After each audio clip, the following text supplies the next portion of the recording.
Alright, I accidentally started rolling, but we're gonna go with it anyway. Hello everyone, my name's Cy Siegert, and today I'll be talking about how I assembled sort of a Jurassic Park movie set, if you will, in my shed. So yeah, the whole idea basically began with wanting to create a T-Rex looking head out of nothing but virtually scrap wood and duct tape and craft foam, pretty much, which is what the finished product ended up using. So I won't really have a list of like supplies specifically of like what I used to create this thing, as it was really just like a hodgepodge of ideas and reference imagery that I was able to take from a bunch of different sources and just kind of make it into something real and attainable and that you can see and touch. But yeah, I wrote up a script for this, but it's really annoying to read it, so I'm just going to kind of go chronologically through the process of how this came to be. So I guess I'll touch base on kind of how the set around the characters, the props, was made. That was filmed in, like I said, our shed in the backyard. Very fortunate to have that space. Obviously, everybody doesn't have access to a full-on shed with a bunch of space. And within the shed too, we actually have like a batting cage sort of set up, so it's very unorthodox, but very cool to have that to like hang up tarps. That's what we did to create like the jungle walls and everything. Well, actually the cave walls, the cavern walls, if you will. And then just the day of shooting, just cut down a bunch of branches and limbs and different just things of greenery and foliage, and just stuck them through the netting and on the sides, and just to create that sort of enclosed, atmospheric kind of jungle setting, if you will. That was really cool, turned out really well. Of course, the fog and adding mist around like the leaves and stuff really helped creating that sort of like setting. We used about 4 or 5 gallon buckets and filled it up with just like dirt and stuck some more sticks and branches and stuff in there to make like these movable bushes that we moved around set, so it looked like, you know, you were like moving down and moving across like different terrain within the cavern. So that was pretty cool. And yeah, mainly just got to give a huge shout out to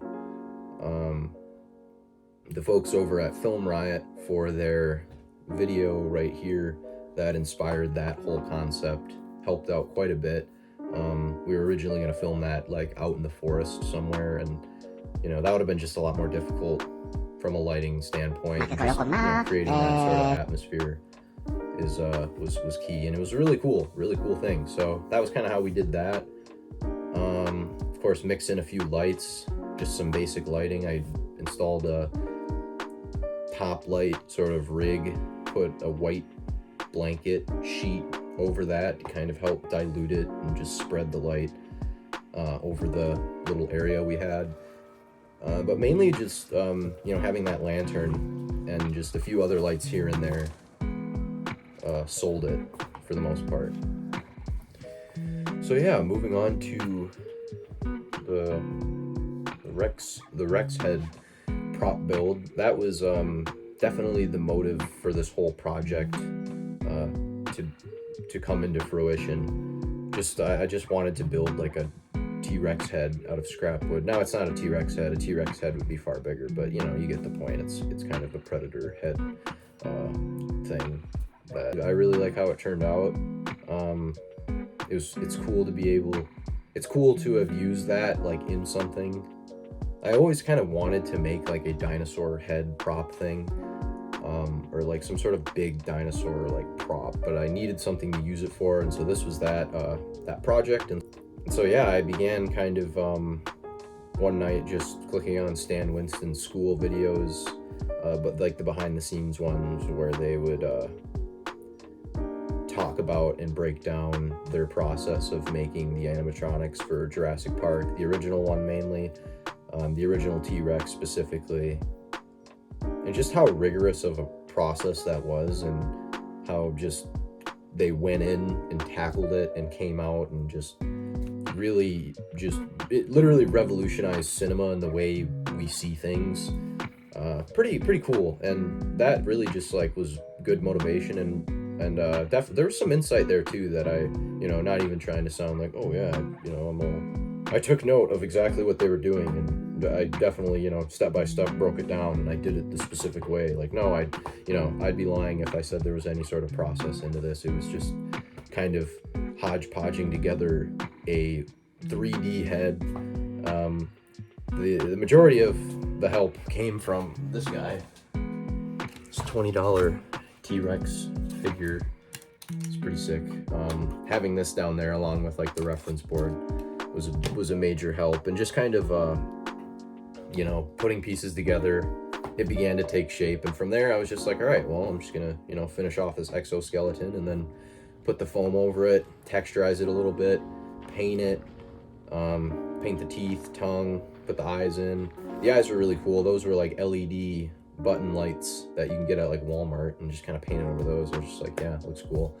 But yeah, quick little update in real time and building time. Just finishing up painting the teeth here. White. Had the tongue made, this like glossy maroonish, which looks really nice. Gives it like a moist kind of feel. There's those teeth, bottom jaw obviously, and then yeah, still painting this side. But yeah, and then we got the eyes in as well, which, oh yeah, it's pretty sick. This thing is meant to look like a demon, so I don't know, I think it's pretty spooky, pretty freaky. You see this thing in the wilderness at night, I feel like you'd take off running, but yeah. Overall, this was a really fun build, very interesting.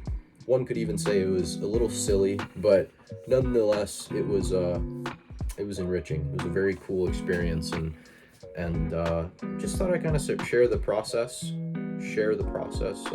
behind the scenes, what kind of sparked interest, being those like ILM and Industrial Light and Magic videos with like Stan Winston School and all that.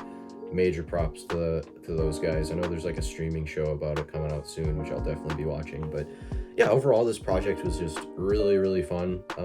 This video is kind of an excuse to show off more of the T-Rex. Yeah, go check out the video if you haven't. More videos coming soon, especially if you hit the thumbs up on this one. That will help induce more creativity and scheming. So yeah.